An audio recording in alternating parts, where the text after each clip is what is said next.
masih sangat worth it banget, masih sangat murah banget untuk kelas komersil. Saya juga sudah rangkum beberapa catatannya selama saya pakai kurang lebih 2 minggu ini ya. Kekurangan yang menurut saya itu ngeri-ngeri sedap dan mungkin buat saya itu cukup fatal gitu ya. Halo semuanya, kembali lagi di channel Keluarga Unix. Nah, kali ini kita akan melanjutkan video kita sebelumnya. Kemarin kita sudah unboxing dua mesin kopi dari Verratifero ya, duet antara coffee makernya, espresso makernya dengan grindernya tentu saja. Ini adalah tipe FGM 200. Ini grinder, bisa dibilang ini komersil ya. Sebelum kita mulai, saya coba tampilkan dulu spesifikasi teknisnya. Spesifikasi teknis di atas kertas seperti ini.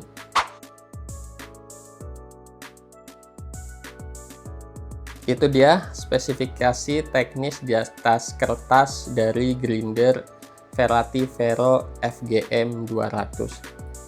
Jadi FGM 200 ini pada saat kita beli, menurut marketingnya gitu ya, ini adalah model terbaru sebagai pengganti dari model di kelasnya sebelumnya gitu ya. Jadi ini model terbarunya. Oke, selanjutnya kita langsung saja kita coba review gitu ya. Ini adalah grinder, bisa dibilang grinder terjangkaunya komersil dari Verratifero gitu ya. Nah, untuk harganya sendiri ini cukup menarik karena ini tergolong sangat murah untuk grinder kelas komersil.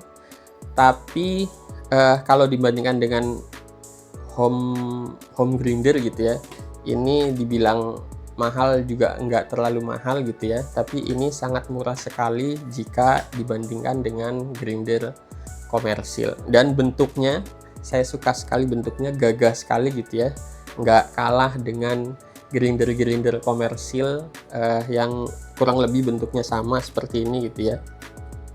Nah, ini kokoh banget bentuknya. Oke, kita langsung aja mulai. Kita coba review dari bentuknya dulu. Saya review dari bawah ke atas. Oke, di bawah ada list hitam ya, list hitam. Kemudian di atas list hitam di depan ini ada logo Verratifero-nya.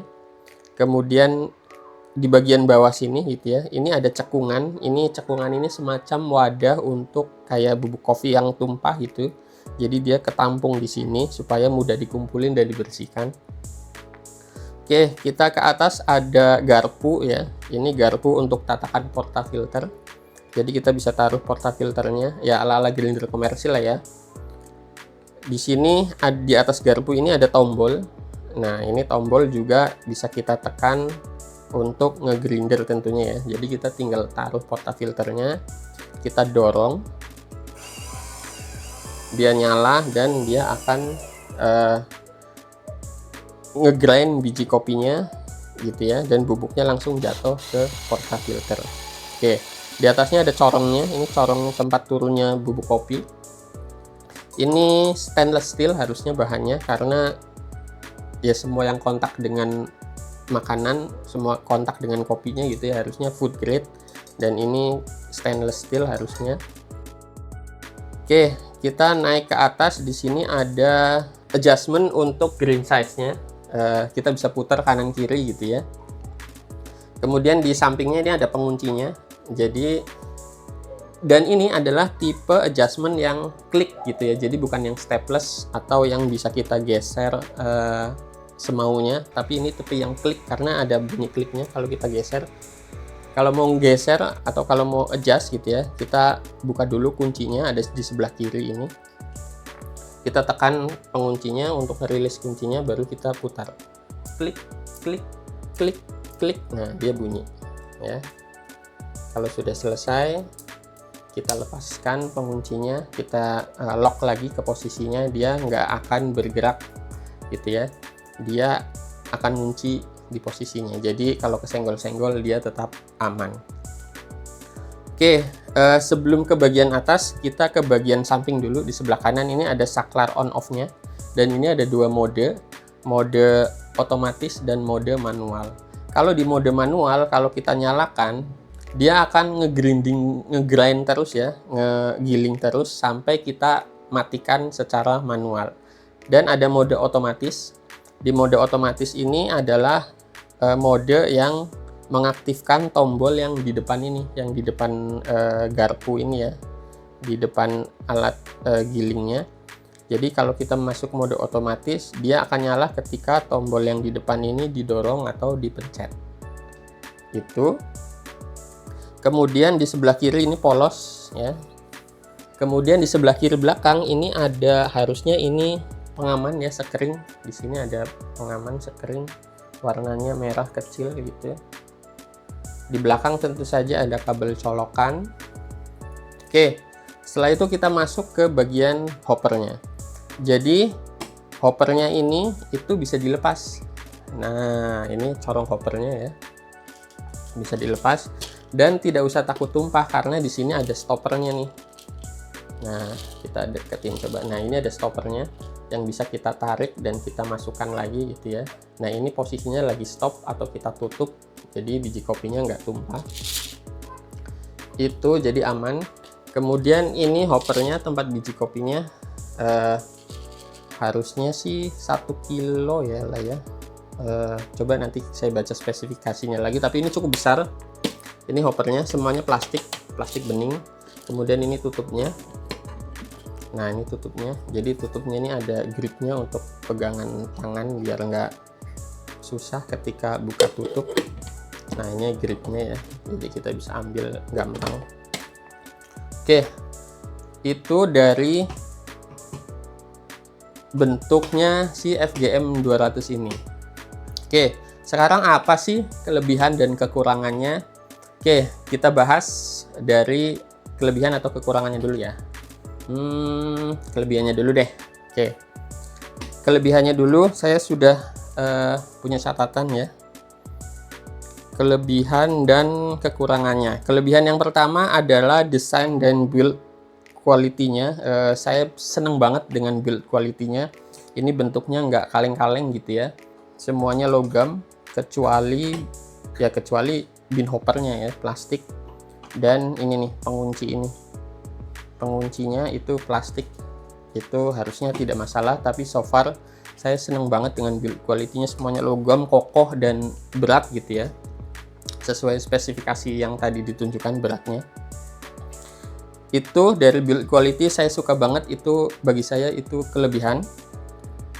Kemudian yang selanjutnya kelebihannya adalah hoppernya yang besar tentu saja. Hoppernya yang besar, jadi nggak repot tuang-tuang gitu ya kalau buat di cafe atau di ya kedai kopi kalian lah ya. Ini besar banget, jadi nggak malu-maluin, dilihat customer juga bagus gitu ya. Itu. Kemudian yang selanjutnya adalah yang selanjutnya kelebihannya adalah motornya. Ini cepet banget buat ngegrinder ya, buat ngegiling dibandingkan dengan grinder saya yang rumahan sebelumnya, yang di review video sebelumnya. Itu cepet banget buat ngegiling 18 gram, nggak masalah, itu cepet banget lah ya. Dan ini sebagai informasi, harganya di 2 jutaan, dan 2 jutaannya pun 2 jutaan kecil gitu ya. Masih sangat worth it banget, masih sangat murah banget untuk kelas komersial. Kemudian kelebihannya lagi. Nah, ini kelebihan yang menurut saya ini apa ya? Ini saya temukan setelah saya pakai ini gitu ya. Jadi di antara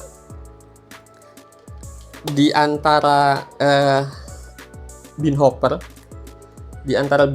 sampai ke blade-nya atau sampai ke pisaunya itu ada chamber atau ruang kosong. Nah, ruang kosong ini itu ukurannya 18 sampai 20 gram gitu ya. Jadi buat yang nggak mau ribet, ini bisa dijadikan sebagai acuan gitu ya.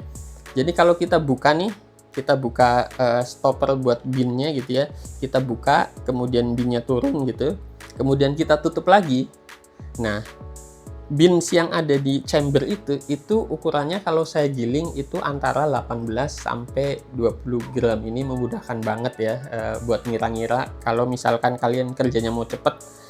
Setiap gilingan kan antara 18 sampai 20 gram lah ya kalau espresso seperti ini.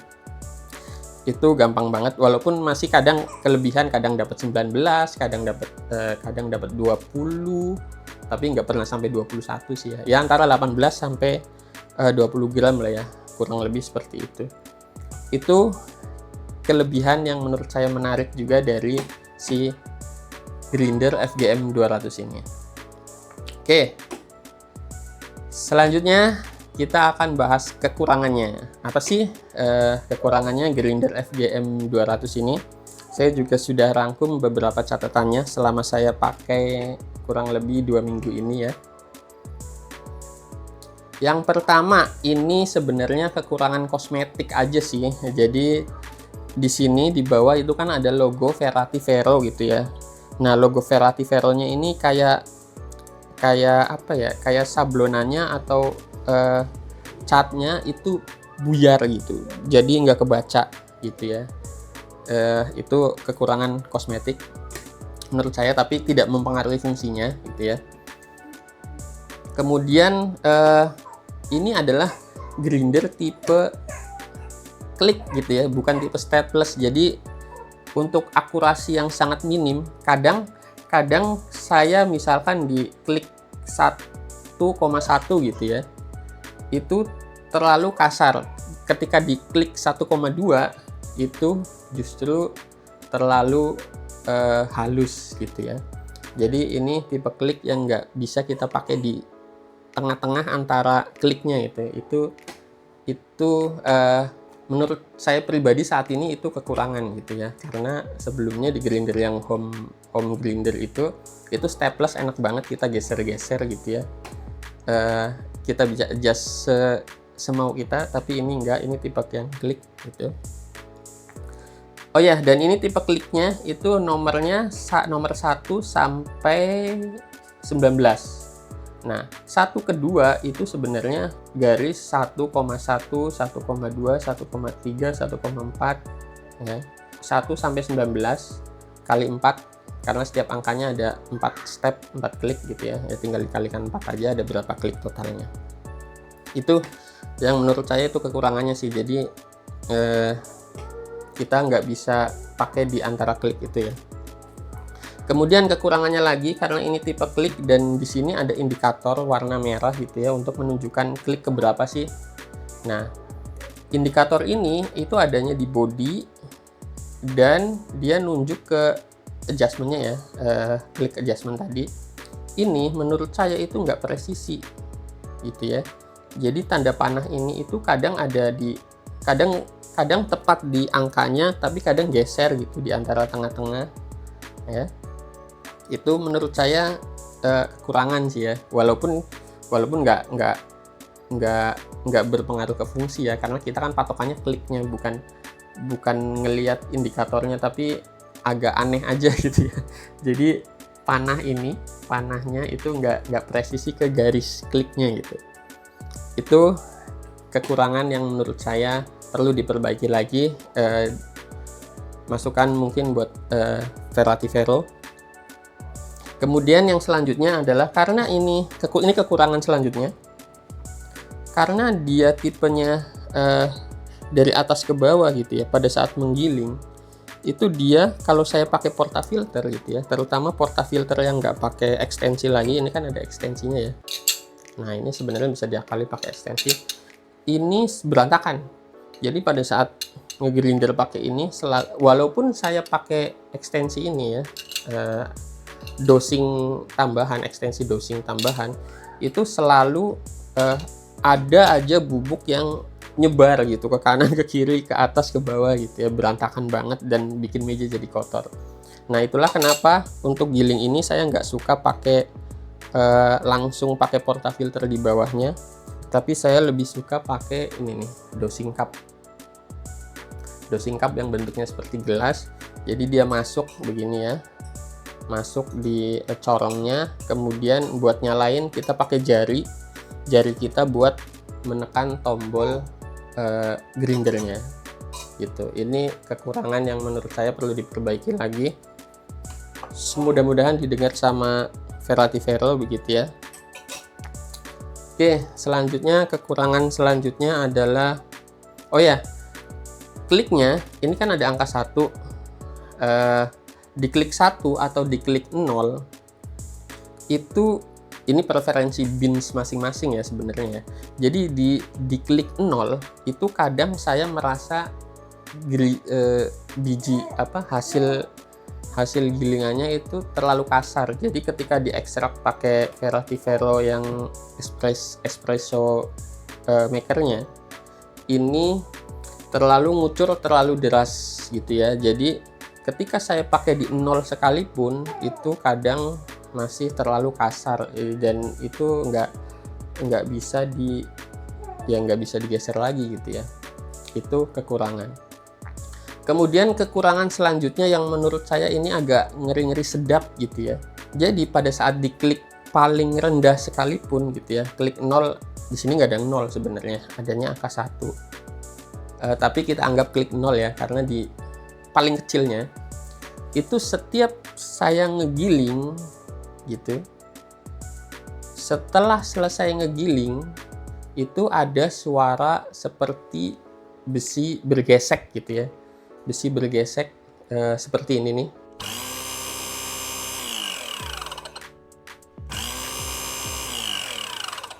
Nah, seperti itu.